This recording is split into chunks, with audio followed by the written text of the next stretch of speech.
man tabi'ahu bi ihsan ila yaumil qiyamah. Tahajud di malam hari dan giat ibadah pada malam-malam tersebut. Saya pun mengajak keluarga dan anak-anak untuk melaksanakan sholat ketika mereka mampu. Jadi tidak dipakai juga waktu itu ya. Nah, kemudian berikutnya memperbanyak ibadah apapun itu ya Pak. Man koma ya. Nah, jangan nanti dipahami siapa yang koma. Koma itu kan orangnya tidur bulan, koma ya. Tapi kan dari koma ya. Bismillahirrahmanirrahim. Assalamualaikum warahmatullahi wabarakatuh.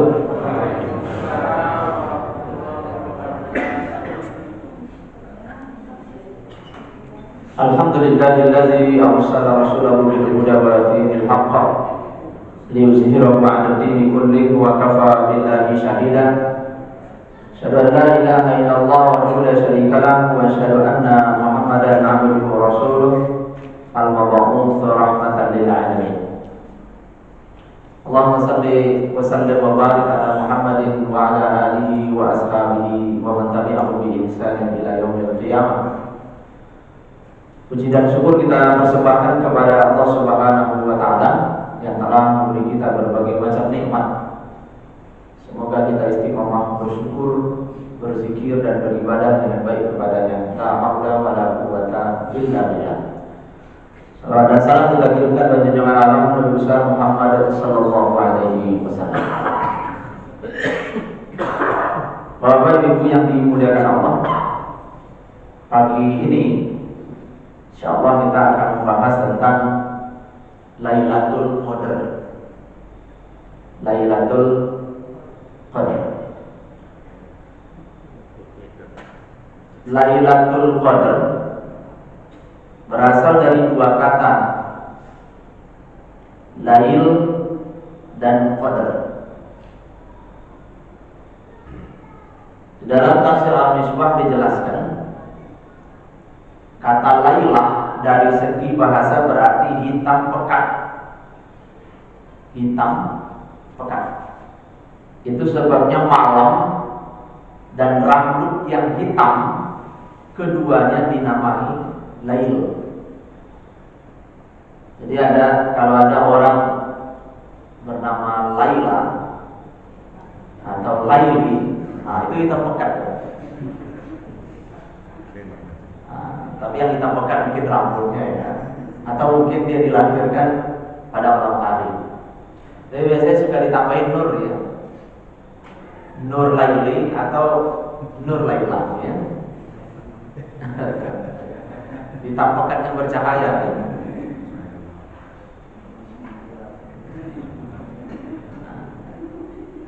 Malam dimulai dari tenggelamnya matahari hingga terbitnya fajar. Jadi malamnya mulai maghrib sampai subuh itu namanya malam ya Pak. Jadi kalau qiyamul lail itu mulai dari maghrib sampai subuh. Itulah qiyam gitu. Nah kalau siang ya dari subuh sampai maghrib. Ramadan itu kan dua rangkaian ya, siang dan qiyam. Dan dua-duanya sama-sama penting. Hadisnya juga sama, persis sama. Yang membedakan satu qiyam, satu siam. Satu man shoma Ramadhana ya. Yang kedua man qoma Ramadhana. Kesananya sama, imanan wa ihtisaban ghufira lahu ma taqaddama min dzambi. Nah, dari situ kemudian para ulama menyimpulkan bahwa bersungguh-sungguh di bulan Ramadan itu bukan hanya siangnya. Nah, kalau di siang hari kita bisa sungguh-sungguh nahan gitu ya. Nah, yang sering lewat adalah malamnya gitu. Qiyamnya.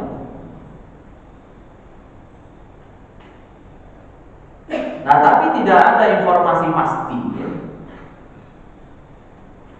Apakah turunnya Lailatul Qadar itu pada awal malam, pertengahan malam, atau akhir malam?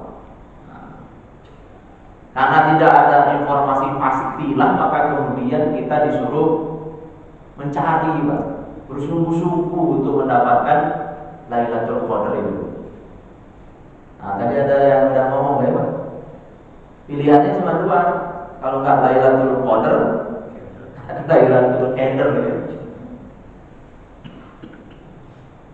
Nah, kita tentu kepengen Lailatul Qadar, bukan Lailatul Qadar gitu. Nah, sementara itu kata qadar menurut para ulama berarti kemuliaan. Kemuliaan. Karena Allah telah menurunkan Al-Qur'an sebagai mukjizat terbesar Nabi Muhammad SAW, sekaligus mukjizat terbesar para nabi dan rasul pada malam tersebut. Jadi Al-Quran adalah mukjizat terbesar. Nah, muncul sebuah pertanyaan yang menjadikan salah satu sebab malam itu menjadi malam kemuliaan itu apa sebenarnya? Ternyata jawabannya adalah Quran.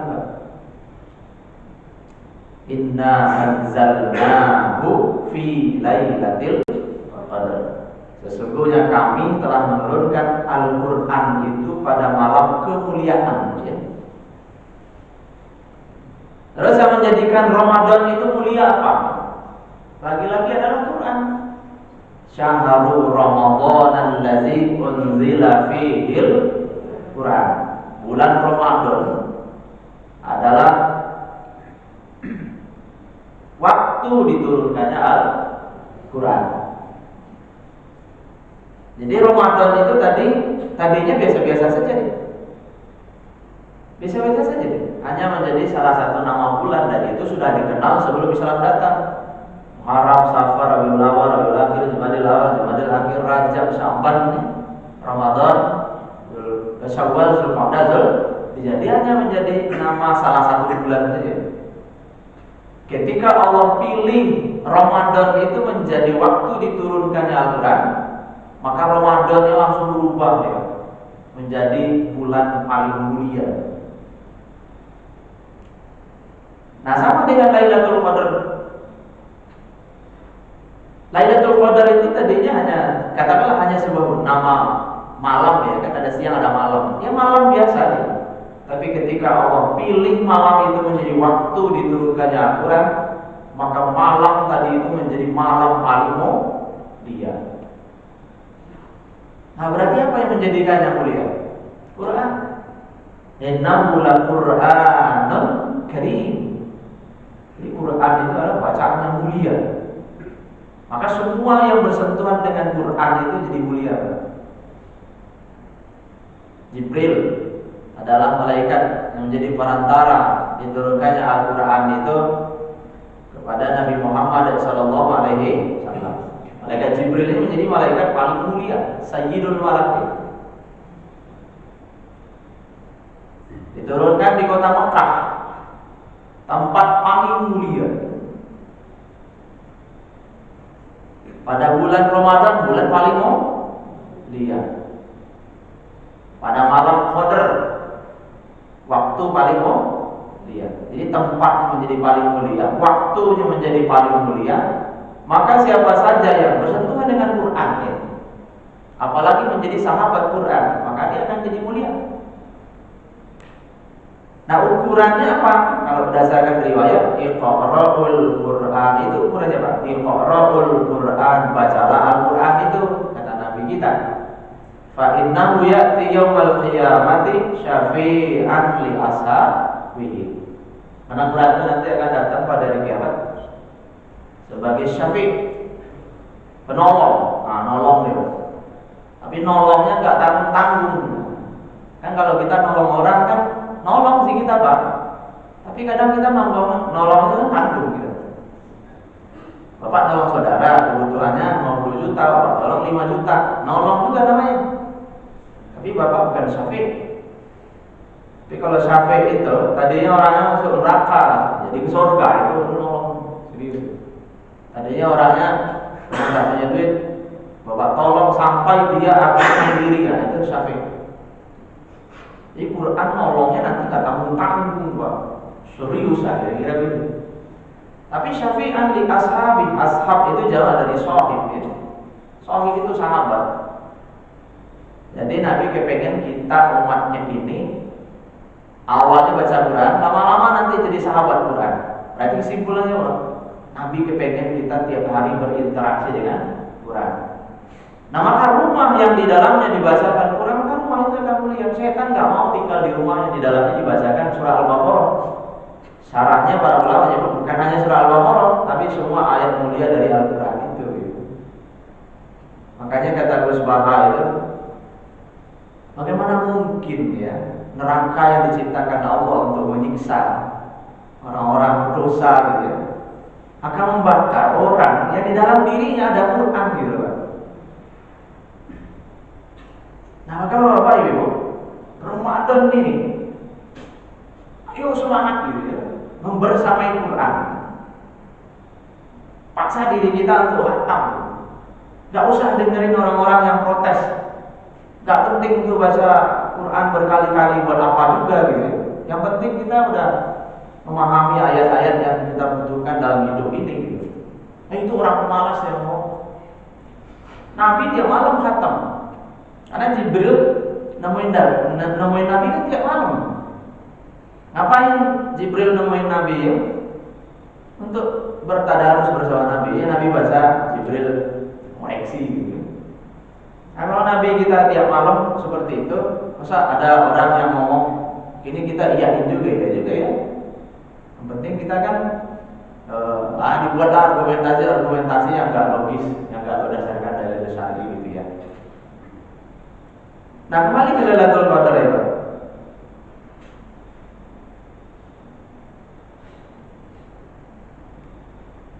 Lailatul Qadar adalah malam diturunkannya Al-Quran. Al-Qadar ayat 1. Malam tersebut dipenuhi dengan keberkahan ya.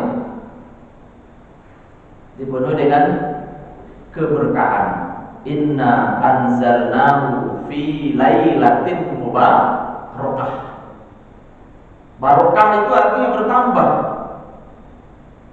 Barokah itu artinya bertambah. Ini supaya gampang ingat, Pak. Nah, para ulama menyebut an-nama wa ziyadah, bertumbuh dan bertambah. Nah, untuk gampangnya bertambah. Nah, tadinya pahalanya cuma 10 satu huruf. Karena kita bacanya di malam Qadar, maka jadi ibarat baca Quran 1000 bulan gitu. Nah, ini bertambah kebaikan. Kita sholat awalnya misalnya 1 juta, tapi karena kita sholatnya pada malam Qadar, jadi ibarat sholat 1000 bulan gitu. Jadi itu namanya barokah, bertambah. Keluarga yang barokah, tadinya bahagia sebelum menikah, setelah menikah tambah bahagia. Tadinya udah kaya, Pak, setelah menikah tambah kaya ya.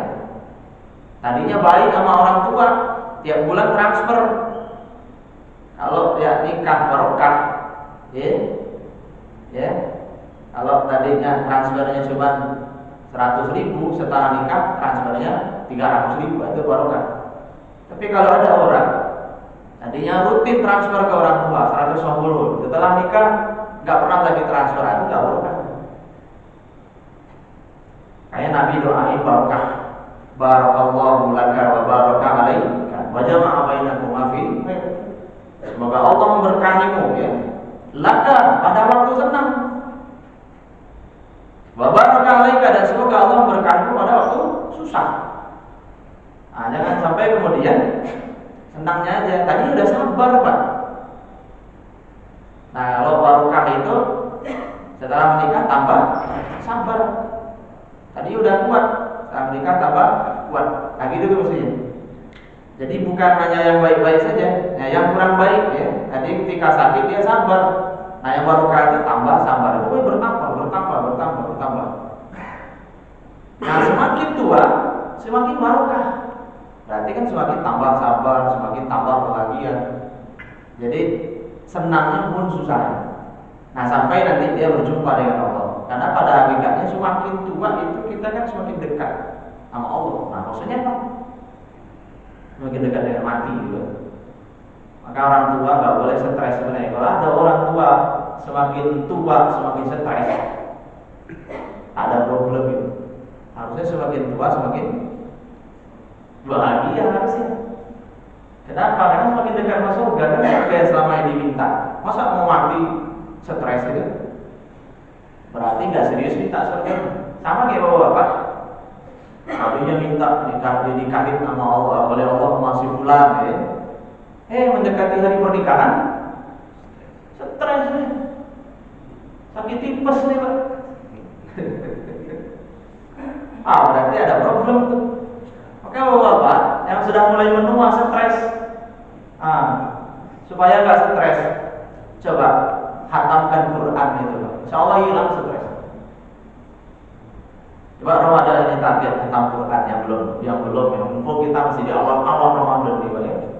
Masih ada waktu kita untuk memaksa diri kita ini. Karena apapun kalau nggak kita paksa nggak jadi dia Pak. Jadi kalau saya pribadi suka bilang ya, sampai dikenal gitu. Jurus pamungkas itu Allahumma paksa ini. Allahumma paksain. Jadi Allahumma paksain. Itu jurusnya Pak.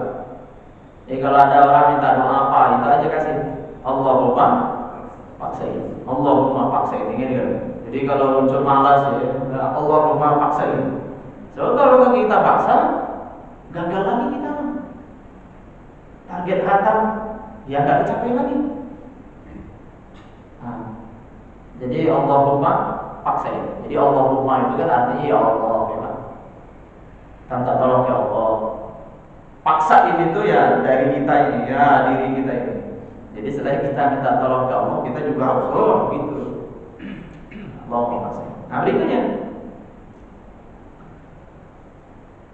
Nah menurut Ibnu Abbas, pada malam itu Allah menurunkan Al-Quran secara keseluruhan dari Lauhul Mahfuz ke Baitul Izzah atau langit dunia. Selanjutnya secara berangsur-angsur diturunkan kepada Nabi Muhammad SAW melalui perantara malaikat Jibril sesuai dengan berbagai kejadian yang dialami Nabi SAW atau asbabun nuzul namanya. Ini ada di tafsir Ibnu Katsir juz 8 halaman 441. Proses turunnya seluruh ayat Al-Quran secara berangsur-angsur memakan waktu 22 tahun, 2 bulan, 22 hari, 13 tahun di Mekah, 10 tahun di Madinah. Nah, jadi kalau nanti ada yang ragu-ragu, Lailatul Qadar waktu diturunkannya Al-Quran. Tapi kenapa kok di Indonesia suka ada peringatan nuzul Quran? Biasanya malam ke-17 Ramadan itu kan malam spesial ya. Karena itu malam turunnya Al-Quran. Nuzul Quran itu kan ini turunnya Quran ya. Nah sementara Allah turunkan Quran katanya di malam Qadar di surah Al-Qadar ya kan. Nah itu maksudnya apa gitu ya. Nah penjelasannya, nuzul Al-Quran pada tanggal 17 Ramadan ya, yang dijadikan sebagai salah satu malam spesial biasanya begitu ya. Kalau ada ceramah di masjidnya biasanya dicari ustadz yang dianggap lebih lah ya penguasaannya di bidang Quran pada malam itu ya. Nah itu maksudnya turunnya ayat pertama kepada Nabi, yaitu surat Al-Alaq ayat 1 sampai 5 itu, Iqra, bacalah itu. Nah itu, jadi 17 Ramadan turunnya ayat pertama kepada Nabi. Nah sementara malam Qadar yang nanti waktunya di 10 hari terakhir Ramadan itu adalah waktu turunnya Al-Quran secara keseluruhan tuh ya. Jadi dari Allah ya, dari Lauhul Mahfuz secara keseluruhan gitu kan. Baitul Izzah namanya, ke langit dunia. Nah dari Baitul Izzah itulah nanti Jibril ya mencicil ayat Quran itu selama 23 tahun tadi kepada Nabi SAW secara berangsur-angsur sesuai dengan peristiwa-peristiwa yang terjadi ya, atau asbabun nuzul dari itu. Nah, waktu Lailatul Qadar, Nabi menyampaikan bahwa waktu Lailatul Qadar itu adalah 10 malam terakhir di bulan Ramadan. Sebagaimana sabda beliau, taharrau Lailatul Qadri fil asril awakhir min Ramadan. Carilah Lailatul Qadar pada 10 malam terakhir bulan Ramadan. Hadis Bukhari nomor 1880. Nah, untuk Ramadan tahun ini, Pak, pegang hadis ini. Nah, pegang hadis ini. Carilah Lailatul Qadar pada 10 malam terakhir bulan Ramadan. Kenapa pegang hadis ini? Karena hadis yang kedua bilang begini, Pak, taharrau Lailatul Qadri fil witri minal ashril awakhir min Ramadan. Carilah Lailatul Qadar di malam ganjil dari 10 malam terakhir bulan Ramadan. Hadis Bukhari nomor 1878. Hadis pertama menyampaikan carilah Lailatul Qadar di 10 malam terakhir Ramadan. Hadis kedua menyampaikan carilah Lailatul Qadar di malam ganjil dari 10 terakhir bulan Ramadan. Kenapa saya bilang pakai hadis yang pertama? Karena malam ganjilnya tahun ini kan beda. Saudi itu mulai puasa hari Senin. Saudi mulai puasa hari Senin. Indonesia mulai puasa hari Selasa. Nah, berarti kan malam ganjilnya beda. Maka bapak-bapak nanti semangatnya harus 10 malam harus full, agak lebih kerja keras kita. Agak lebih kerja keras. Nah, kenapa begitu? Karena Lailatul itu cuma satu. Lailah itu satu, bukan layali. Lailah itu cuma satu. Nah, yang satu itulah yang akan kita incar. Taharro itu kita incar, jaga ini. Kapan dia muncul kira-kira begitu. Jadi disuruh cari, Pak. Mau usah diperhatiin. Kapan dia muncul kira-kira gitu. Jadi serius, Pak. Nah, tapi kalau nggak serius, dia nanti lewat ya. Kita nggak jadi dia dapat. Nah, jadi Ramadan ini perjuangan kita agak lebih berat ya. Kalau mungkin Ramadan sebelumnya ya malam ganjilnya sama gitu ya. Tapi kan Allah itu maha tahu gitu.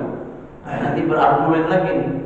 Allah itu maha tahu, itu kan malam ganjil di Saudi sana, kalau di Indonesia ya beda malam ganjil. Ya Allah pasti turun. Nah, itu udah pakai logika sendiri. Pokoknya Ramadan ini, Pak, dari sekarang kita mulai doa sama Allah ya. Jangan lupa tambahin doanya, Allahumma inni as'aluka Lailatul Qadri ya. Bapak biasanya itu habis surut ya, Allahumma inni as'aluka ilman nafi'a wa rizqan thayyiban wa amalan mutaqabbala wa Lailatul Qadri gitu. Atau spesial, Allahumma inni as'aluka Lailatul Qadri. Mau ditambahin bi rahmatika ya arhamar rahimin. Allahumma inni as'aluka Lailatul Qadri bi rahmatika ya arhamar rahimin. Wahai Allah, kasih aku Lailatul Qadar dengan rahmat-Mu, wahai Allah, Tuhan yang Maha merahmati. Allahumma inni as'aluka Lailatul Qadri. Supaya apa, Pak? Supaya Allah pilih kita untuk mendapatkan Lailatul Qadar itu. Supaya Allah kasih kita semangat. Karena kita dari awal udah kepengen banget. Kan beda, Pak. Orang yang kepengen banget itu, Pak, kasihan dia kasih gitu. Tapi ada orang santai-santai aja dia. Saya mah santai aja, dapat alhamdulillah, kalau nggak dapat Allah Akbar ya. Kan ada orang begitu. Kalau Bapak mau ngasih, orang mana yang Bapak pilih? Pasti kita pilih yang sungguh-sungguh itu. Walaupun dia sadar, Pak, dia nggak mampu seperti orang-orang itu, tapi dia benar-benar sungguh-sungguh dia pengen dapat itu. Nah, kita tahu itu, Pak. Terlihat betul sama dia, emang kita disungguhin. Yang kita kasih pasti yang itu. Apalagi kalau yang mau dikasih itu tinggal 2 nih. Orangnya ada 10. Nah, mana yang mau Bapak pilih? Pasti yang kita pilih yang mana? Yang benar-benar tulus, yang sungguh-sungguh gitu. Pasti itu yang kita pilih. Nah, di zaman Nabi Sulaiman itu kan ada yang begitu, ada cerita gitu tuh, Pak ya. Ketika ada 2 ibu itu, ada 2 orang ibu, yang anak-anaknya diambil lah kira-kira begitu ya, Pak. Satu ibu nyuri anak ibu yang lainnya. Terakhir Nabi Sulaiman ngadilinnya begini, Pak. Karena sama-sama kekeh kan, Nabi Sulaiman nggak tahu, nggak ada CCTV soalnya. Ini Nabi Sulaiman juga nggak tahu yang gaib ya. Padahal sebenarnya dia tinggal nanya sama Jibril ya. Jibril, ini anak siapa sih gitu. Tapi ternyata Nabi Sulaiman juga nggak bisa melobi mereka Jibril. Jadi nggak bisa dia melobi malaikat Jibril, apalagi orang Indonesia. Kalau ada orang Indonesia yang mengaku saya baru saja habis berkomunikasi dengan Jibril gitu ya. Nabi Sulaiman aja Pak, nggak bisa dia mau melobi malaikat Jibril. Ya sudah begini kata Nabi Sulaiman ya. Sekarang anak ini saya belah dua saja. Separuh untuk ibu, separuh untuk ibu. Kata si ibu yang pertama apa Pak? Engkau memang raja yang adil wahai Nabi Sulaiman. Saya setuju dengan ide itu gitu. Kata ibu yang satu Pak, wahai Nabi Sulaiman, kalau itu keputusan yang akan antum ambil kira-kira begitu Pak. Saya rela anak ini nggak usah jadi untuk saya. Silakan anak ini diberikan kepada si ibu itu untuk dia rawat. Akhirnya apa yang diputuskan Nabi Sulaiman? Anak ini dikasihkan kepada ibu ini. Ibu yang bilang nggak usah dibelah dua saya. Saya lebih baik nggak punya nggak kebahagiaan lah kira-kira begitu ya Pak, daripada anak ini dibelah dua. Ini kesungguhan Pak.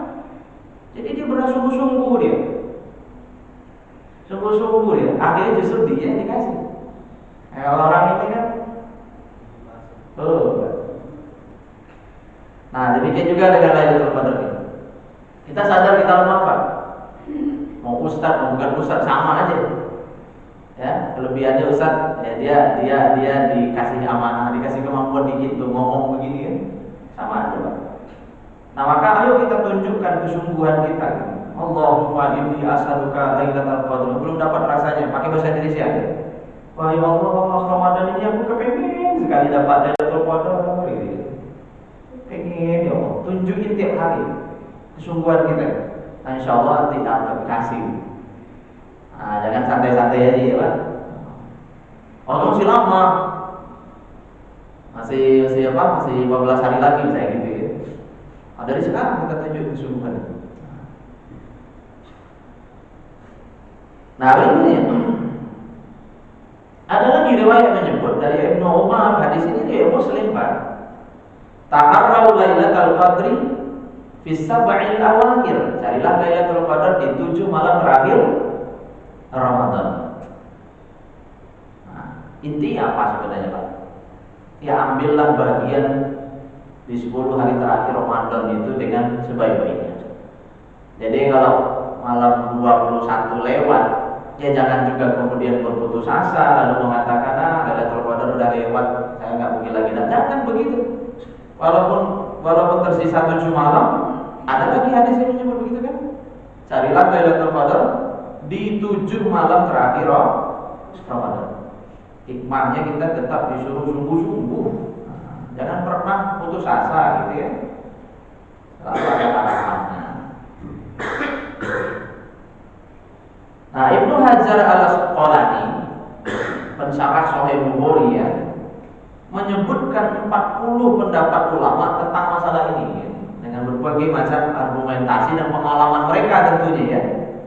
Nah, tentang waktu terjadinya Lailatul Qadar itu. Nah, namun memang pendapat yang paling kuat menurut beliau, Lailatul Qadar itu terjadi pada malam ganjil dari 10 malam terakhir bulan Ramadan. Dan waktunya berpindah-pindah dari tahun ke tahun. Dulu ketika waktu pertama kali Quran diturunkan jelas hanya 1 malam ya Pak. Tapi karena sekarang Lailatul Qadar itu sudah menjadi apa? Menjadi ibadah spesial bagi umat Nabi Muhammad, maka waktunya berpindah-pindah. Nah, ini disebutkan dalam kitab Fathul Bari jilid 6 ya, halaman 306. Nah, Bapak Ibu yang dimuliakan Allah Subhanahu wa taala, kesimpulan besarnya kita harus bersungguh-sungguh di 10 hari terakhir bulan Ramadan. Nah, hikmahnya apa? Nah, agar orang bersemangat untuk mencarinya. Makanya tanda-tanda pastinya juga tidak disampaikan Nabi. Sebab kalau tanda-tanda pastinya disampaikan Pak, misalnya begini. Kalau dulu saya di kampung itu ada yang bilang, kalau pada malam Lailatul Qadar itu air membeku. Nah, itu ceritanya macam-macam tuh Pak. Nah, jadi ada si fulan orang soleh lagi etikaf di masjid, ketika dia ke sungai, kalau kami kan di sungai itu, itu airnya membeku gitu. Dia dapat Lailatul Qadar. Habis dapat Lailatul Qadar itu dia jadi orang sakti ya. Jadi orang sakti dia. Itu ceritanya. Terus pohon sujud ke arah kiblat. Itu kan tanda-tanda fisik yang beredar di masyarakat ya, Bang. Kami percaya betul dulu dengan itu tuh. Makanya pada nungguin tuh. Ya, macam-macam nanti tuh. Udah ada pohon yang sujud belum gitu. Bahkan ada lagi cerita sampai ditaruhin sama dia pohon di dekat tempat tidur ya. Dia nanti kalau udah berasa ada yang sujud, dia bangun di ibadah dia. Jadi kalau namanya pohon sujud kan mohon. Nah itu kan tanda-tanda fisik yang tidak ada dalilnya ya. Yang tidak ada dalilnya. Nah kalau begitu Pak, iya pasang security aja kan. Nanti kalau udah ada tanda-tanda ini, bangunin kita semua biar semuanya dapat Lailatul Qadar gitu ya. Atau yang suka begadang tuh di pos-pos ronda ya kan, main domino dan berarti kan mereka tahu tuh turunnya kapan gitu ya. Tapi nggak ada tanda-tanda pasti secara fisik itu. Nggak ada tanda-tanda pasti secara fisik. Sehingga kita akhirnya apa Pak? Hanya mengira-ngira.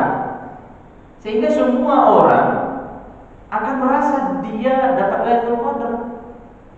Nah, karena Allah kepengen kita ini bahagia intinya, Pak. Bahagia taat. Jadi taat itu menjadikan kita apa? Tambah bahagia. Coba kalau Bapak merasa semalam dapat Lailatul Qadar nih, kayaknya perasaan pagi ini beda nih.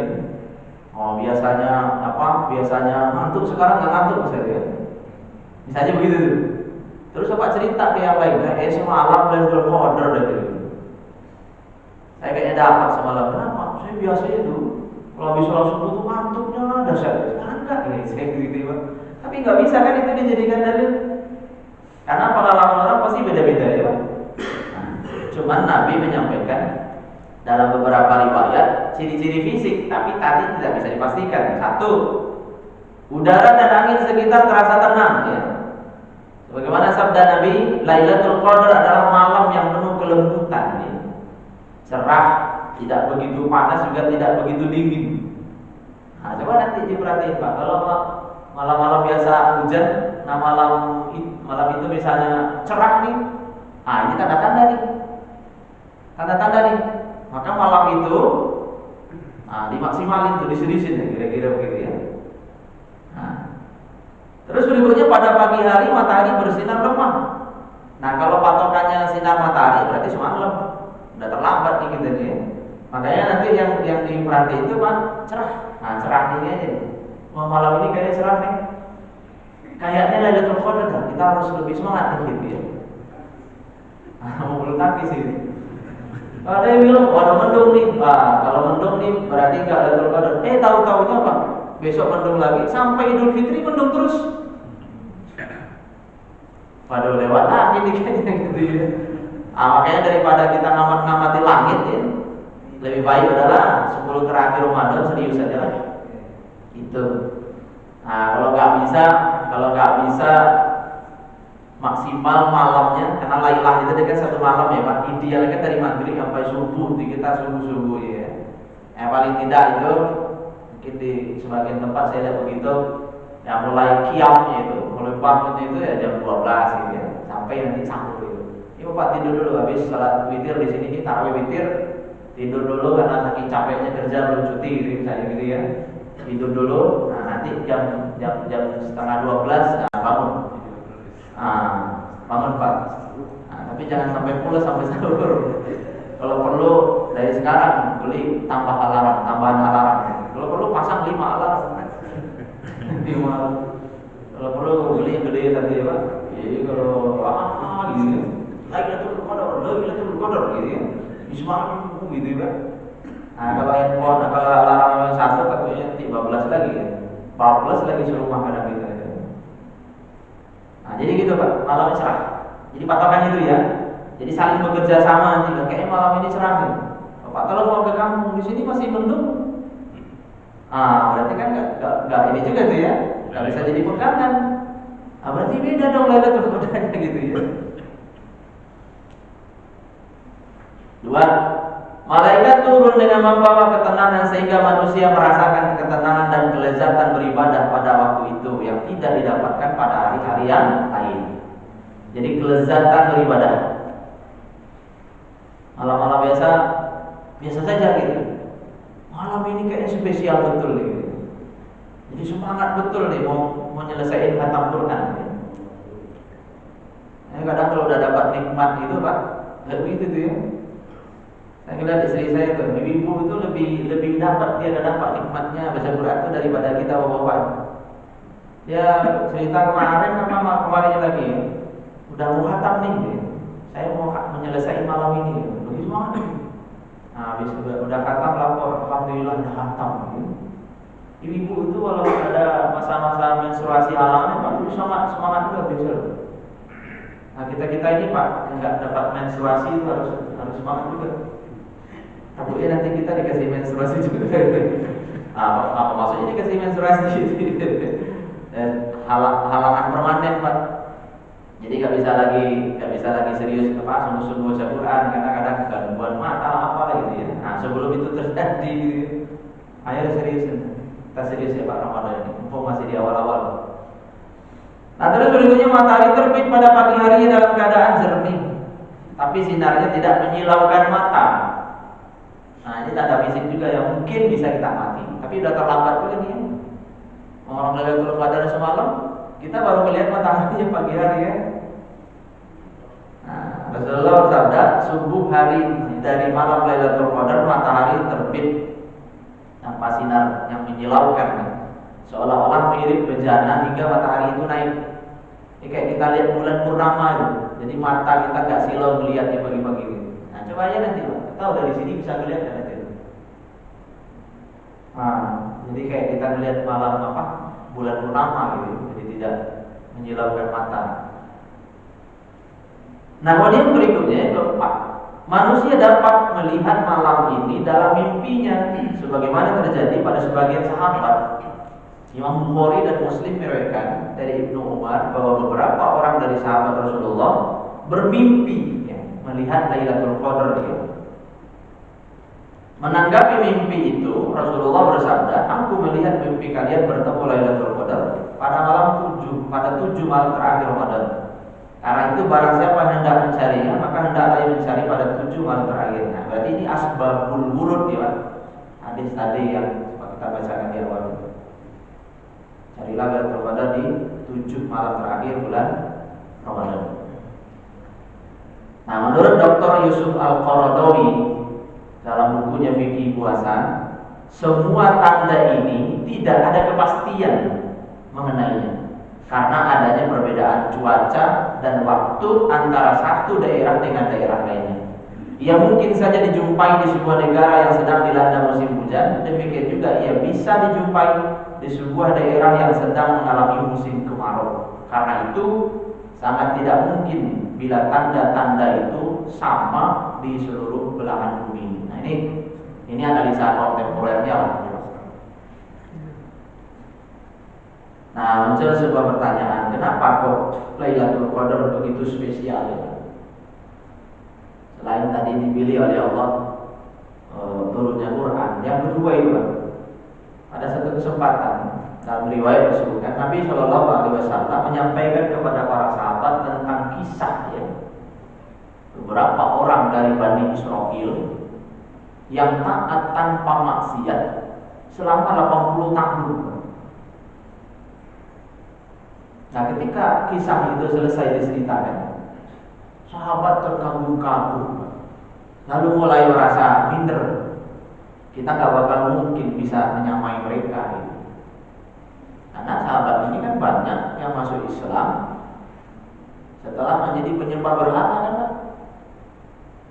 Ada yang baru masuk Islam umur 30, ada yang 40, ada yang 50 gitu kan, ada yang 60. Sementara Nabi bilang umur umatku antara 60 sampai 70 tahun.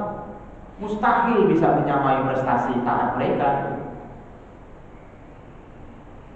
Nah, lalu kemudian tidak lama setelah itu turun Jibril mengabarkan tentang Lailatul Qadar lebih baik daripada 1000 bulan. Tapi memang harus berjuang. Kalau orang-orang dulu 80 tahun taat tanpa maksiat, kayak gimana coba itu? Kayak gimana coba kesungguhan mereka untuk taat gitu ya? 80 tahun tanpa maksiat. Kita ini kan insya Allah ya Pak adalah orang-orang pencinta taat. Bapak-bapak ini kan ahlu taat. Makanya bapak betah berlama-lama, senang berlama-lama di rumah Allah gitu ya, bukan di tempat maksiat. Nah, orang yang mencintai taat dia nggak betah di tempat maksiat gitu. Sebaliknya juga begitu. Pencinta maksiat nggak betah di tempat taat. Dibawa ke masjid kayak disetrum gitu. Ini kalau ada orang gelisah di masjid gitu, itu mungkin dia masih menjadi pencinta maksiat. Nah, tapi kalau dibawa ke tempat dugem, kelab-kelab malam, ke tempat-tempat wisata, itu tadinya mantuk, langsung nyala sel-sel, bangun sel-sel. Nah, bapak, ibu yang dimuliakan Allah SWT, nggak mungkin ya, nggak mungkin menyamai prestasi taat mereka ya. Nah, maka diturunkanlah Lailatul Qadar ini. Nah, kalau orang dulu 83 tahun, 80 tahun berjuang ini, kita 10 malam berjuang kan? Kira-kira begitu. Kalau orang dulu 80 tahun dia berjuang gitu ya, taat tanpa maksiat, coba taat tanpa maksiat. Nah, kita 10 malam disuruh berjuang. Makanya kalau bisa malam ini, walaupun bapak mudik ke kampung ya, nggak sempat itikaf di masjid gitu ya, ya tetap hidupkan malamnya itu dengan doa. Yang lagi nyetir ya Pak, sambil doa aja. Kalau perlu disetel aja doa itu. Doa Lailatul Qadar. Allahumma innaka afuwwun karim tuhibbul afwa fa'ni. Jadi kan tidak harus di masjid memang. Jadi untuk mendapatkan Lailatul Qadar itu kita tidak harus di masjid, walaupun lebih baik di masjid supaya lebih fokus kan. Karena kadang kalau zikir sambil nyetir itu kita kan kadang ingat kadang enggak ya Pak. Kayaknya nanti kalau bapak yang mudik nih, janganlah malam-malam itu tidur sepanjang perjalanan. Bahasa itu menikmati perjalanan gitu. Menikmati perjalanan yang mudik lewat jalur darat ya Pak. Menikmati perjalanan akhirnya Pak, bocan dia bobok cantik. Padahal belum tentu tahun depan dapat lagi kesempatan, ya kan? Nah, coba berpikirnya mungkin seperti itu Pak. Bayangin orang di kalangan Bani Israil tadi 80 tahun tanpa tak kebayang gimana coba dia memaksa dirinya untuk tidak maksiat. Kalau memaksa diri untuk taat mungkin relatif aman nih. Yang paling berat itu kan memaksa diri untuk tidak maksiat. Jadi ma'ruf itu lebih mudah daripada mungkar, menghindari mungkar. Jadi amar ma'ruf nahi mungkar. Di Indonesia ini sama Pak, pusat-pusat ya, kebanyakan kan amar ma'ruf, nyuruh orang berbuat baik, ingatin orang berbuat baik. Yang mengambil peran nahi mungkar itu sedikit. Karena mengambil peran nahi mungkar itu resikonya berat. Enggak banyak orang yang mengambil peran itu Pak. Hanya sebagian kecil saja. Resikonya memang macam-macam ya. Berat, risikonya berat, nggak sanggup kita. Jadi apa istilah itu? Untuk taat dalam arti mengerjainnya lebih baik, nah itu relatif lebih mudah dibandingin ninggalin maksiat ini. Maka kenapa kok di masjid Nabi itu 10 terakhir Ramadan itikaf di masjid? Karena tempat ini tempat taat. Tapi kalau masih sibuk di 10 hari terakhir Ramadan masih sibuk, masih tawaf di Tanah Abang kayak gitu Pak. Nemanin istri Pak. Kan bisa sambil zikir Pak.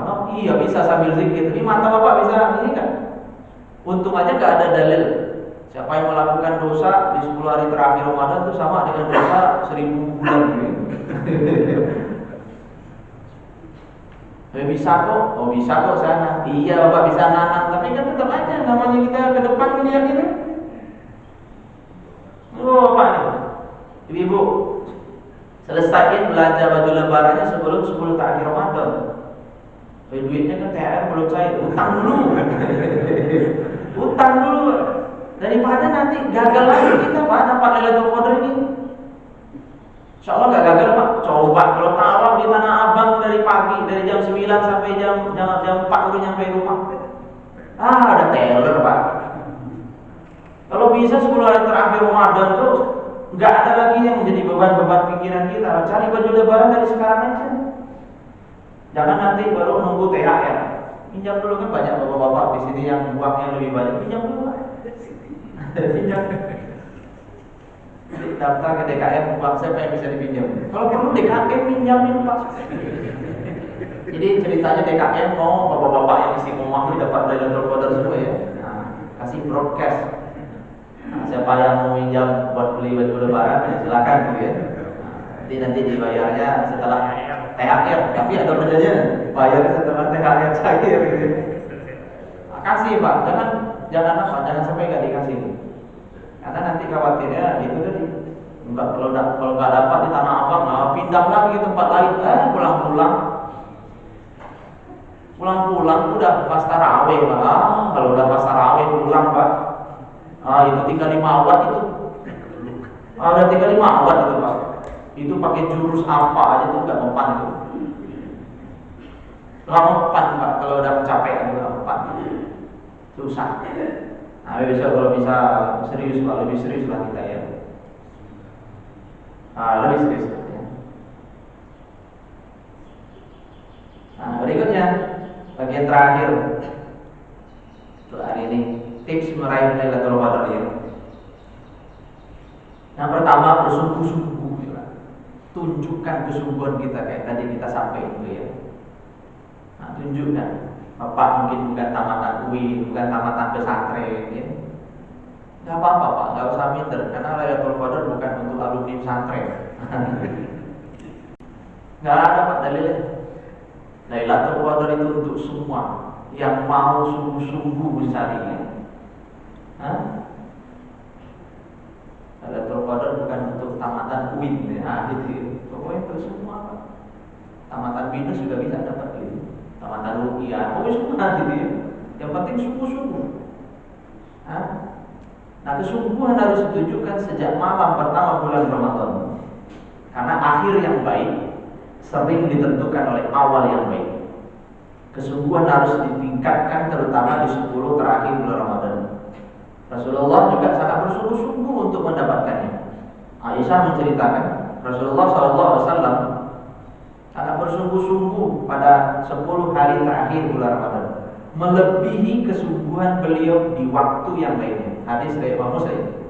Ia juga menuturkan apabila Nabi memasuki 10 terakhir bulan Ramadan, beliau mengencangkan sarungnya. Mengencangkan sarungnya.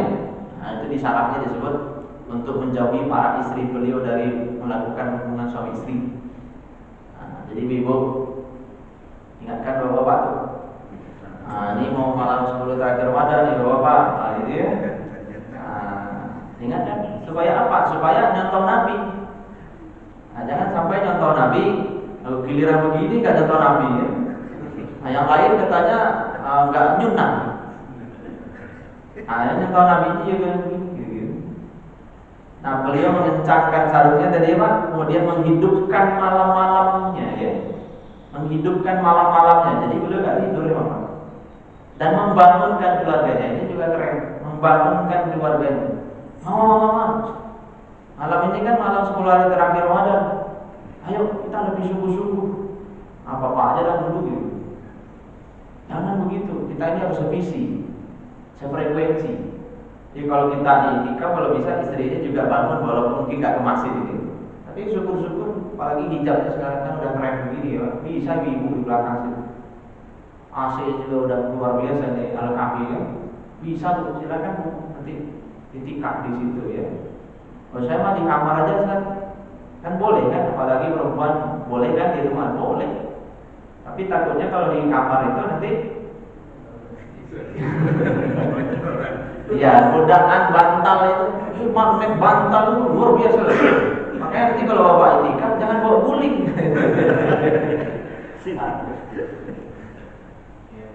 Anak-anak ibu, anak-anak bagus sih, masih mau ke masjid gitu ya. Saya tahun ini diamanahin menjadi koordinator itikaf. Oh itu kalau giliran sahur itu nanti itu ayam, kalau dulu kan McD. Sekarang nggak tahu nih di sini enggak. Oh itu ramai kok anak-anak Pak. Pada bawa mantel, pada bawa macam-macam. Karena yang diincar apa? Yang diincar ayam itu. Yeah. Tapi ya semangatnya ada lah ya. Ada ya KFC. Ah itu yang diincar. Ya. Nah, kalau bisa memang kita lebih sungguh-sungguh ya Pak. Saya beberapa kali hadir itu di hal ya. Mereka kalau udah 10 terakhir Ramadan itu semalam tuh bisa 15 juz ya qiyamul lail. 15 juz. Luar biasa semangat itu. Antara 10 sampai 15. Jadi enggak selalu 15 juz juga sih, antara 10 sampai 15 juz. Nah, tapi memang goyang-goyang kita sholat. Kaki enggak kuat juga, apalagi yang belum terbiasa, yang belum terlatih. Tapi yang terbiasa, yang terlatih, sampai Pak Antono itu Pak Azindar itu kuat sekali dia Pak, coba enggak gerak-gerak nih. Kalau kita kan tidur dulu, kita kan satu rakaat itu bisa 5 juz kan. Jadi panitianya bilang ke saya, kami di prank kemarin Pak. Kenapa Pak? Itu ustadznya 5 juz baru rukuk. Kayak gimana sih Pak? Kita baru 50 ayat udah ngantuk kita ya. 5 juz, gimana itu sih Pak ya? Sholat satu rakaat 5 juz. Ya Allah. Iya, berapa? Bisa 2 jam begitu. Ini baca cepat sih, di hadir. Sa Faisal tuh disuruh dia coba kita bikin rekor ya. Beliau kan hafalannya banyak jadi. Nanti Al-Kahfi viral Pak. Kalau itikafnya biasa-biasa saja, nggak viral Al-Kahfi. Tapi coba nanti kita coba bikin rekor ya, ciptain rekor. Al-Kahfi bikin rekor, direkam Pak, nggak apa-apa. Siar untuk dunia ya. Jadi malam beberapa nanti gitu ya. Coba Pak, ya dari jam 9:30 pentokin sahur kok bisa. Jadi qiyamul lail pentokin sahur. Jadi selesai jam 4. Jadi kalau Faisal di sini mana jamaahnya nih? Ada jamaahnya. Terus yang saya tersentuh juga itu bapak-bapak di depan tuh orang kaya tuh Pak, orang kaya PSD. Orang kaya semangat juga dia dapat pengen Lailatul Qadar ya. Nah, saya pribadi seperti itu, orang kaya itu pengen Lailatul Qadar ya. Masa kita enggak gitu ya? Iya, jadi termotivasi juga. Terus ada kok kuat banget sih bapak itu. Mereka udah terlatih Pak, kata panitia gitu. Mereka udah terlatih Pak. Ini ternyata perlu latihan juga qiyamul lail itu Pak. Supaya apa? Supaya bisa berdiri lama gitu. Nah, terus berikutnya memperbanyak doa juga. Doa adalah senjata orang beriman ya. Doa adalah senjata orang beriman. Ini doa ini nuklir kita Pak. Bapak sebenarnya punya senjata nuklir itu namanya doa. Jadi jangan merasa lemah, jangan merasa minder ya. Karena Nabi bilang doa itu adalah senjata orang beriman kan. Nah, pergunakan senjata nuklir itu ya. Nah, jadi apa? Ya sungguh-sungguh berdoa. Doalah satu-satunya yang bisa mengubah takdir seorang hamba. La yuraddul qada'u illa doa. Ya, tidak ada yang bisa mengubah qada ketentuan Allah itu illa doa, kecuali doa. Jadi doa bisa mengubah, bisa mengubah qada, bisa merubah ketentuan Allah. Makanya kenapa kita ya harus banyak berdoa dan mendoakan. Nah, karena yang bisa mengubah itu adalah doa. Itu ternyata Allah itu kalau dirayu banget itu. Makanya doanya kayak orang rayu gitu. Rayu. Ya. Dan ini kita harus yakini. Jangan bilang begini ya udah takdir saya nggak bisa ngaji gitu ya. Jangan begitu. Nah, udah takdir saya, oh, memang takdir saya sampai di sini doang bisa jadi gitu. Hah? Nggak boleh ternyata kita bilang begitu ya. Karena banyak sekali kisah-kisah inspiratif ya, Pak. Apalagi sekarang di era YouTube, media sosial begini tuh, orang yang mulai menghafal Quran umur 70 tahun gitu, bisa tuntas 30 juz berarti kan bisa ya. Jadi nggak ada istilah kalau udah tua itu udah lemot gitu ya. Lemot itu karena kitanya aja yang udah mempersepsikan diri kita begitu gitu. Semangat karena sel-sel di tubuh kita ini ya sama semua sebenarnya ya. Dia akan tetap bersemangat kalau kitanya semangat gitu ya. Tapi kalau udah malas-malasan ya sel-sel orang yang masih 17 tahunan jangan-jangan sama dengan sel-sel orang udah 90 tahun. Nah buktinya apa? Orang-orang sepuh itu bisa dia ke masjid tuh masih kuat. Nah, anak-anak muda malah gak kuat. Ngangkat selimut pagi nggak ada tenaga. Boro-boro mau ngangkat badan ya, ngangkat selimutnya kan. Padahal hasilnya kan dia kuat. Orang barbel 100 kilo itu santai aja di video itu gitu. Di giliran ngangkat selimut lagi pagi nggak ada.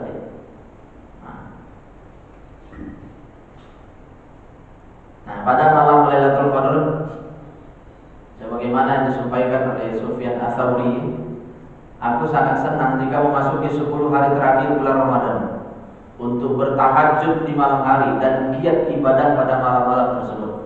Saya pun mengajak keluarga dan anak-anak untuk melaksanakan sholat jika mereka mampu. Jadi tidak dipaksain juga sama dia. Nah, kemudian berikutnya yang berbanyak ibadah apapun itu ya Pak. Nah, karena dalilnya itu barang siapa yang koma ya, koma. Ini koma ya Pak, bukan pakai k ya, tapi pakai kof. Man koma ya. Nah jangan nanti dipahami siapa yang koma. Koma itu kan orangnya tidur pulas ya, koma dia. Ya, tapi kan dalilnya koma gitu ya. Tapi ini pakai kof. Koma dari kata koma ya kumu qiyam gitu. Qiyam itu kan berdiri, kiamat. Kiamat itu artinya berdiri Pak. Kiamat gitu. Kiamat. Karena yang ingin dididik Rasulullah dari kita itu jangan fokus kepada kehancuran, tapi berdirinya kita di hadapan Allah itu yang berat. Berdirinya kita di hadapan Allah untuk mempertanggungjawabkan amal ini. Kalau kehancuran semesta nggak usah pikirin, karena orang beriman nggak mendapati itu. Jadi orang beriman mati semua nanti sebelum kehancuran itu tiba. Nggak usah khawatir kena dampak kehancuran begini. Nah itu koma itu kiam itu. Nah jadi kiam itu bangun kira-kira gitu, nggak tidur. Beda sama koma dalam bahasa kita. Ini setiap 10 hari terakhir Ramadan koma dia. Gak tahu kenapa kok tiba-tiba koma gitu ya. Nah itu rasanya tidur pulas tuh. Bangun-bangun sahur, astagfirullahaladzim. Mama kenapa sih gak bangunin papa gitu ya. Si papa sih udah disuruh pasang alarm, gak pasang alarm ya. Berdebat Lailatul Qadarnya udah lewat. Kalau mau berdebat sebelum tidur, mama taruh di sana satu, di sana satu, di sana satu, di sana satu ya, supaya kita bangun nanti ya. Gak apa-apa tidur dulu ya Pak, tapi memang harus kerja sama. Atau Bapak daftar ke DKM lagi nih. Nanti kalau saya nggak datang ke masjid jam sekian, tolong gedor pintu saya gitu. Nah inilah untungnya kita tinggal di komplek rumah berdekatan Pak. Kalau perlu gaji satu orang untuk ngetok-ngetok pintu gitu. Nah, bangun, jangan sampai koma gitu ya. Security ya. Oleh security keliling. Nah, perbanyak doa ya Pak. Aisyah nanya sama Nabi Rasulullah, apa yang harus aku ucapkan andai malam itu adalah Lailatul Qadar ya. Lalu Nabi kita bilang ya kuli. Nah, katakanlah Allahumma innaka afuwwun karim tuhibbul afwa fa'fu anni. Ini Pak. Nah, udah rutin lah Bapak Ibu baca. Ini doa Lailatul Qadar. Allahumma innaka afuwwun karim tuhibbul afwa fa'fu anni. Inilah ternyata permintaan terbaik yang harus kita sampaikan. Permintaan tentang apa itu? Allahumma, ya Allah ya, innaka, sesungguhnya engkau afuwun, senang memaafkan. Nah ini etika kita dalam berdoa, puji Allah sebanyak-banyaknya. Nah baru minta. Nah ini juga bisa dipraktekkan dalam hidup sehari-hari. Jadi kalau kita mau sesuatu, puji banyak-banyak, nah baru minta. Oh, jangan marah-marah minta. Ada nggak yang gitu, Pak? Habis marah-marah, nah, dia minta, nggak dikasih. Nah, puji dulu. Nah, terus apa? Karim itu mulia ya Pak. Ya engkau maha pemaaf, engkau maha mulia ya. Tuhibbul afwa, engkau senang memaafkan. Ya salah satu sifat Allah kita itu kan maha pengampun lagi maha pemaaf itu. Ya, engkau senang memaafkan. Fa'fu anni, maka maafkanlah aku. Ada yang menyebut, kenapa kok enggak faghfirli ya? Kenapa kok lafaznya fa'fu anni gitu kan? Fa'fu anni, afwan kayak gitu ya, afwan ya. Ada yang memahami kata afu ya, afwan itu maaf sampai tidak ada lagi bersisa kesalahan lupa. Itu benar-benar bersih total, nggak ada lagi bersisa. Nah kadang kita begini Pak, kita maafin orang tapi masih sakit hati kita. Iya udah saya maafin tapi ya sakit di sini juga bisa hilang. Itu bukan afu. Nah ini kita harapkan oleh Allah. Allah benar-benar melupakan. Artinya nggak lagi dianggap, nggak dihitung lagi nih kesalahan-kesalahan kita. Tapi kalau Allah ngampunin kita, tapi Allah udah ahli maksiat, orang ahli ajaran gitu. Jadi kalau yang kita mohon Allah itu bersih gitu. Nah Bapak Ibu, pintu surga itu kan ada 8 ya. Salah satunya kan disebut dengan babul afwi kan, pintu maaf. Ya, jadi pintu maaf. Jadi memaafkan orang itu jangan lagi diingat-ingat gitu. Nah baru nanti bisa masuk surga melalui pintu itu. Tapi kalau begini Pak, kita ngutangin orang, nggak dibayar, ya ditagih sampai akhirnya dia lupa, udah nggak peduli dia. Udah saya maafin gitu ya. Tapi masih diingat-ingat aja tuh. Itu gini ya. Besok kalau dia ngutang lagi nggak bakal saya pinjemin. Nah itu bukan afu yang diharapkan. Jadi kalau mau masuk surga dari babul afwi itu, pintu maaf. Nah kita harus berlatih seperti itu Pak. Jadi maafin itu nggak dendam. Udah saya maafin, tapi besok kalau dia ngutang lagi nggak bakal saya utang. Nah saudara kadang kan terucap begitu, karena selalu mungkir dan makir gitu. Harusnya tanggal 7, udah tanggal 30 masih diam-diam aja kayak nggak ada utang gitu ya. Besok kalau utang lagi nggak bakal utang. Udah kita maafin lah. Nah kalau masih begitu khawatirnya nggak bisa tuh ngelewatin babul afwi. Nah nggak bisa. Nah sementara kita kepengen apa Pak? Kepengen nanti masuk surga dari babul afwi. Nah Ramadan sebenarnya mendidik kita, ya dalam Ramadan mendidik kita untuk jadi orang yang memaaf seperti itu. Jadi jangan sampai nyusahin orang lah gitu ya. Soalnya kalau kita nggak maafin orang itu kan jadi susah. Ya dunianya susah, akhiratnya susah. Nah kita ingin apa? Karim. Nah karim ini kan mulia ya Pak. Orang mulia itu kalau dihina nggak efek. Bapak mau nuduh Mark Zuckerberg, nah itu siapa? Jeff Bezos. Siapa lagi yang kaya-kaya itu? Warren Buffett. Miskin loh gitu. Ngefek nggak Pak? Nggak ada efek begini. Tapi kalau kita yang gajinya pas-pasan, terus dibilang sama kawan kita, miskin loh gitu. Ngefek nggak ke kita Pak? Bapak kalau dibilang sama kawannya miskin, tapi nggak pakai senyuman, miskin. Satu kata aja, miskin. Bapak tersinggung nggak? Kalau ibu tersinggung berarti ibu miskin. Karena pasti kita tersinggung ya Pak. Tapi kalau orang-orang terkaya di dunia itu dibilang sama kawannya miskin, tersinggung nggak dia? Nggak tersinggung dia. Orang duitnya triliunan. Jadi karim itu begitu. Tapi kalau masih tersinggungan ya, nggak ditegur aja tersinggung. Coba Pak, nggak ditegur tersinggung gitu, diomongin kemana-mana. Dasar itu baru beli expander kredit, expander kredit, udah nggak negur kita dia. Itu singgung dia Pak. Nah itu bunuh karir. Nah kalau bisa kita jangan seperti itu ya. Nah, sebagai bagian akhirnya sholat isya subuh berjamaah. Sholat subuh berjamaah udah seringlah disampaikan dalilnya Pak. Siapa sholat subuh berjamaah seolah-olah melakukan qiyamul lail semalam suntuk. Hadis Muslim nomor 1049. Dan ini berlaku di luar Ramadan juga. Jadi sholat subuh ini Pak berjamaah ini seolah-olah sholat semalam suntuk. Nah ini bapak-bapak yang hari ini rame nih ibu rame. Kalau bisa di luar Ramadan nanti paksa diri kita untuk sholat subuh berjamaah.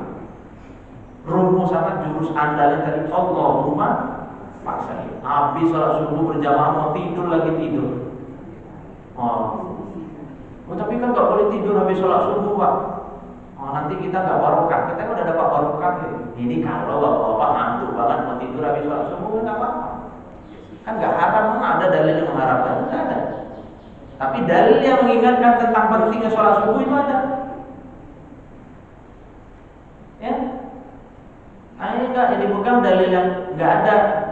Kalau sama sholatnya nanti aja lah jam setengah 6 misalnya gitu ya.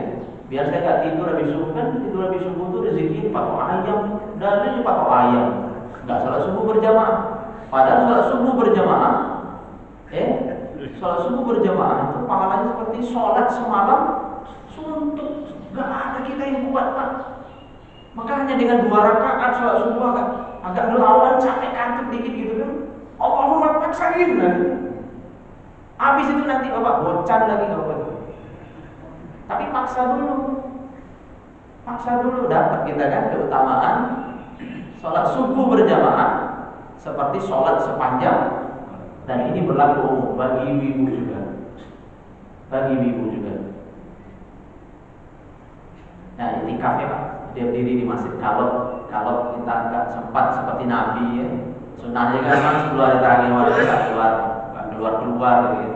Tapi paling tidak ambillah bagian ya. Mungkin apa malamnya saja, ya, mungkin separuh malam, sepertiga malam. Pokoknya ambil bagian. Dan satu lagi yang keren. Saya dapat ilmu begini Pak. Jadi orang-orang soleh sedunia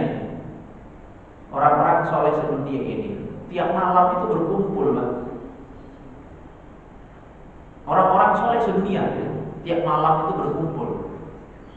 Nah, kalau bapak Zoom meeting ya, kapan ngumpulnya? Di sepertiga malam terakhir itu.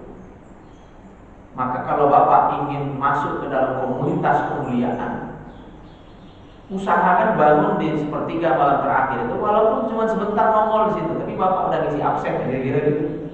Kan orang kalau nge-zoom kadang gitu ya, ikut kajian zoom, nongol sebentar habis itu dia tahu mana dia.